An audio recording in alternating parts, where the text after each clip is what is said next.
Hello everyone, my name is Kitetsu and welcome back to my channel.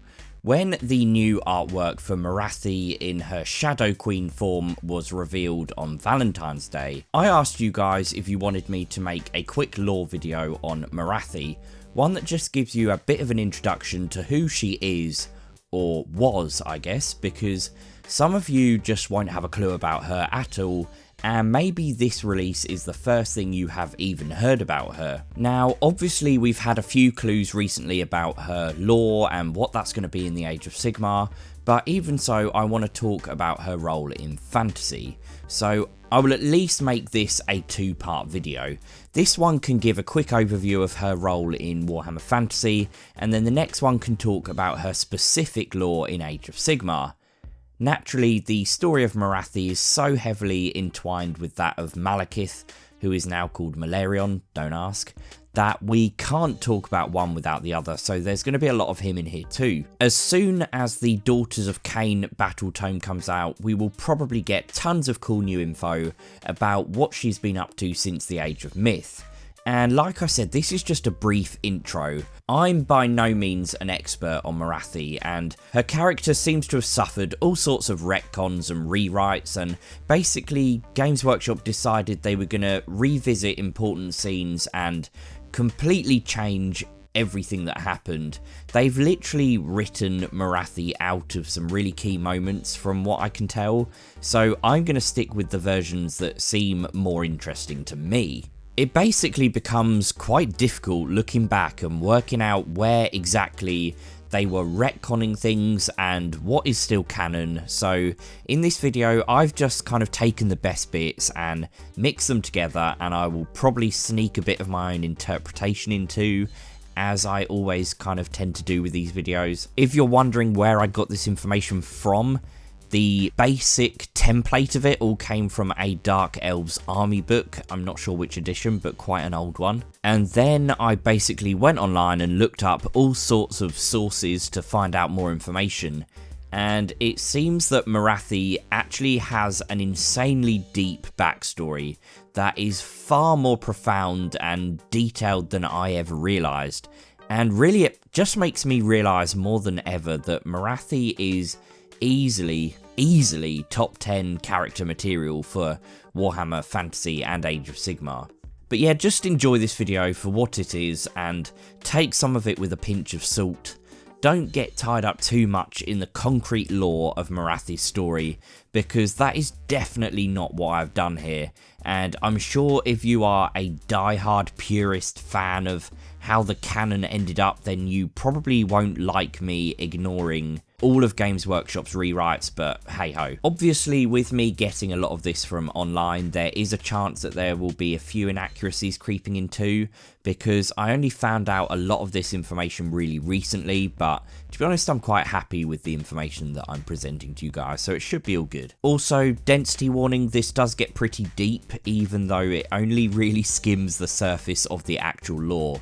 But anyway, let's get straight into her story. So firstly, Morathi came from Naggaroth, a bleak and cold continent on the old world, covered by ice fields to the north and sparse pine trees to the south.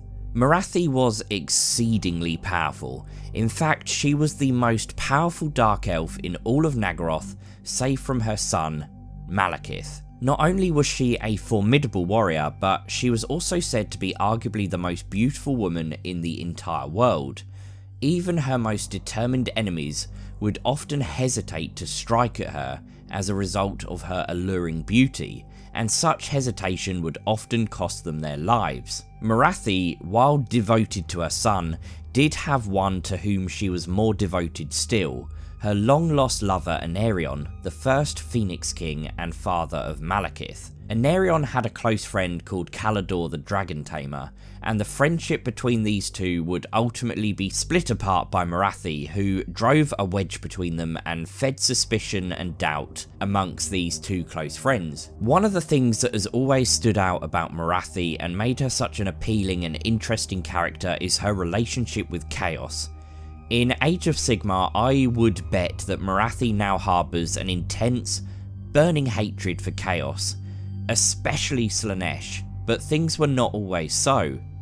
And this whole link with chaos traces back to her very first meeting with Aenarion. Some say Morathi felt she owed her very life to Aenarion, for he once saved her from the enslavement of a chaos warband. This was in fact how the two of them first met. Before then, Morathi was but a mere maiden. It was the love of a king, her saviour Aenarion, that paved the way for her high status and position within the elves. But I don't doubt her power as a sorceress also helped her an awful lot too, in addition to her generally cunning and intensely clever personality. Unfortunately, by the time she was rescued by Aenarion, a secretive, dark seed had been placed in her mind that grew and ultimately consumed her. Once the taint of chaos takes hold, even the strongest are eventually lost. Some have put forwards a different interpretation of these events, however. They once whispered that those within the Chaos Warband that enslaved Morathi were actually mortal servants of Slaanesh, and they converted her to his dark and crazy worship in secret. It's possible that Morathi used her chaos-imbued powers to manipulate Aenarion's heart and took advantage of him so that she could infiltrate the highest levels of elven society and spread the corruption of Slaanesh from within. Personally, I think there's a bit of both going on here, but I do think she really did have true feelings for Aenarion, great enough even for her to turn her back on her own son later in the story. Even during the times of the Old World, Morathi was ancient, well over 5,000 years old, and she was an exceptionally gifted sorceress who devoted everything to her central aims. The first of these was to teach everything she knew about the dark ways of magic to her son, Malekith, who would later become one of the most infamous dark elves of all time and the king of Naggaroth. Secondly, she was committed to doing everything in her power to strengthen his rule on the throne. But Malekith did not have a smooth path to the throne at all. Caledor the Dragon Tamer began to suspect Morathi for her treachery, believing that she was corrupting the already damaged mind of Aenarion. He began to harbour an intense hatred of her, and came up with a plan that would stop Morathi and Chaos from ever taking a hold of the elves. Against Aenarion's orders, in secret, he created an immense vortex with the aid of his most trusted and powerful wizards. This vortex would serve to basically severely inhibit the ability of demons to manifest themselves in the material world, greatly weakening them and their ability to take over the old world and the elves. The events that transpired from this act would have dire consequences for all of elvenkind. Morathi was enraged. The power of demons had been severely crippled, and whatever plans she had for Slaanesh would have to wait. In her outrage, she tried to turn Aenarion against his old friend in an attempt to have him execute Caledor as a traitor. But when Aenarion confronted his old friend, he was unable to slay him, and in the confusion that followed Morathi's intervention, she imprisoned Caledor in the vortex, and of Aenarion there was basically no sign. By birthright, it then fell to Malekith to ascend the throne of Ulthuan, but Ulthuan was the ancestral home of the elves. Malekith wanted to basically assure that he would have the full support of all of the Aelven Princes in the land, so instead of taking the throne as was his birthright, he vowed to allow succession reside on a vote. He was basically certain of his ascension to the throne, but he felt that by allowing a vote, it would lead to the trust, endearment, and backing of the elves. But when the princes convened in Ulthuan to elect the next Phoenix King, however, to the shock of Malekith and the horror of Morathi, they selected a different prince to rule in his stead, Bel Shanaar. I'm not going to dwell too much on who this elf was in this video, but needless to say, Morathi went into a state of rage. Malekith calmed her as only he could, and then set out to travel the seas for many years, lost from the picture of the elves basically. Whilst he was travelling, he saw a terrible vision, and in that vision he saw his own people being lost forever to chaos. And he literally started rushing back home to see if he could ever just prevent that fate from becoming reality. But when he got back, what he found horrified him more than he could ever imagine. His own mother, Morathi, was the head of a cult of pleasure that worshipped Slaanesh secretly within his homeland. Malekith ended up waging war against his own mother, who had fled to evade capture. Despite her intense magical prowess, Morathi was defeated and due to be executed, but thanks to Malekith's friendship and influence with Bel Shanaar, he persuaded the king to just imprison her rather than having her killed. And this was the pivotal moment for Malekith. He couldn't bring himself to allow his mother to die, so basically he turned to corruption and treachery. To be honest, by this point, if you knew enough about what she'd been up to as a worshipper of Slaanesh, dying was perhaps the fate that she deserved. But in this moment, he claimed to have grave news that he'd discovered following his identification of the pleasure cult, and he had all of the princes of Ulthuan gather for the ill-fated meeting. In this meeting, he was supposed to reveal his mother to the princes as this terrible leader of the cult. During the meeting, he instead named none other than the High King himself, Bel Shanaar, as the secret leader of the cult, and in a whirlwind of events that no one really had any time to respond to, Malekith had Bel Shanaar poisoned before anyone could contest his information. He had the king murdered and proclaimed himself the new ruler of Ulthuan. There's a selection process to becoming the Phoenix King of the Elves, which basically involves stepping through some mythical flames, and if you are accepted as the king, you step through the flames and come out the other side unharmed. Malekith believed that it was his birthright to rule, so he stepped into the flames, and unfortunately, instead of passing through the test unscathed, the flames saw him for what he was and burnt him until he was hideously disfigured and barely clinging to life. And it was only really the mighty magic of his mother that saved him. This disfigurement is basically why he always wore a mask as well, in case you didn't know that. And basically from this moment onwards, everything just falls into darkness for the elves, with Slaanesh worship rife and worship of the forbidden god Khaine being renewed. Naturally, all of this upheaval could not go unchecked for long, and soon the elves split apart in a terrible civil war, and so the Dark Elves were formed, the darker counterpart to their High Elven brethren who remained in Ulthuan.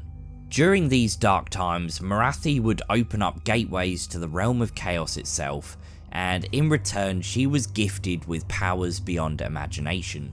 Something many people may not know is that Morathi in the old world was a strong follower of both Slaanesh and the murderous elven god Khaine. Personally, as with Slaanesh and Khaine, I think she was using them both for her own personal gain, and that she wasn't really devoted to them. But Morathi was the first Hag Queen, ruler of the Witch Elves. Towards the end of the old world's history, the Witch Elves, who in light of Age of Sigmar are now called the Daughters of Khaine, mostly turned to following her rival Helebron, but even then, many of them were still loyal to Morathi. Morathi fed her connection to Khaine and made it really strong, and some say she was actually gifted by Khaine himself the first ever cauldron of blood. And Morathi alone knew a ritual that she religiously undertook every year, whereby she bathed in the blood of the cauldron and restored herself to her previous beauty. And in that way, Morathi stayed eternally young and beautiful, but really in my opinion that's just completely a mask. Really, she is a Hag Queen, and she was the oldest Hag Queen to have ever lived, so underneath that mask of magical beauty, I don't doubt she was absolutely hideous. Helebron, on the other hand, was growing older and more vile with every passing year, and seeing her powers grow and with jealousy building up, Morathi withheld the true secrets of the blood cauldron from her, and the ritual Helebron was carrying out became less and less effective no matter how many people she was sacrificing in her rituals. So there was this really intense rivalry that was reaching bitter levels between them. Many people believed that Morathi then became obsessed with wiping out the High Elves, so that she might finally ascend her son to the throne. Others said she wanted to destroy the Great Vortex and allow a tide of demons to surge across the old world. I won't dwell too much on the events of the end times here, because I've already talked about their closing moments in a previous video. Morathi ultimately and shockingly abandoned Malekith, as she believed that Aenarion had been reborn in one of the greatest champions of the High Elves, Tyrion. To be honest, it all got a bit weird in the end times, because Malekith in some bizarre twist became the Phoenix King and led the forces of Ulthuan against Morathi and her love Tyrion, and Tyrion became the living embodiment or avatar of the death god Khaine. So everything just completely turned on its head, and to skim over what happened, Tyrion ended up dead, and although badly wounded, Malekith finally made a good decision and threw the sword of Khaine, known as the Widowmaker, into the ocean so that none would use it again. As for Morathi, I'm going to more or less repeat exactly what I wrote about her reaction to Tyrion's death in the video I made a while back. In response to Tyrion dying, she basically went into a fit of rage and literally started trying to tear open a rift in reality, which led straight into the realm of chaos and to the Dark Prince Slaanesh himself. Slaanesh was trying to claw his way through that rift. His flailing arm was reaching through to try and grab anything and everything he could. Had the rift got any bigger, the Chaos God would have actually physically stepped out into the old world, and there would have been absolutely nothing that anyone could have done about it. His power basically would have just overcome them all. But that was not to be, because the rift started closing, and in the final moments, Morathi was grabbed by Slaanesh, pulled into the realm of chaos, and Slaanesh basically ate her. So I guess it just shows you the precarious position really of worshipping any god of chaos, because to them you're just totally expendable and they don't really care about you. When it comes down to it, when you meet them in person, he's just like, yep, I'm gonna eat you, you're an elven soul, and that's pretty much all I care about. Okay, so now I can take a breath. That was the story of Morathi and Malekith in brief, pretty much right up to the destruction of the old world, because shortly after Morathi is grabbed by Slaanesh and pulled into the realm of chaos, the old world is destroyed, and that's when we get to the whole Sigmar on his rock floating through space, and the story of Age of Sigmar starts to begin. Although some of you may think that the story I just told you was really long and convoluted, it was actually a very, very brief summary of the events, believe it or not.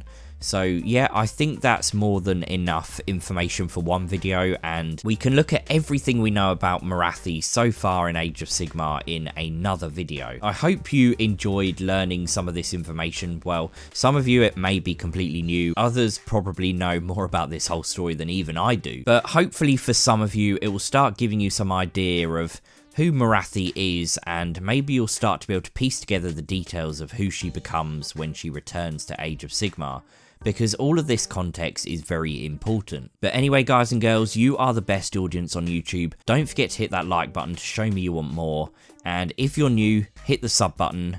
You can support me on Patreon too, the link is in the description, and I just want to tell you all how grateful I am for all of your support. I feel like you guys are just becoming my internet family, and I love uploading these videos so I can hear from you all. And as I've said before, YouTube is just allowing me to meet so many incredible people that I never would have had the chance of meeting if I hadn't have started this channel. So yep, anyway, thanks for watching, and I will see you all really soon in the next video.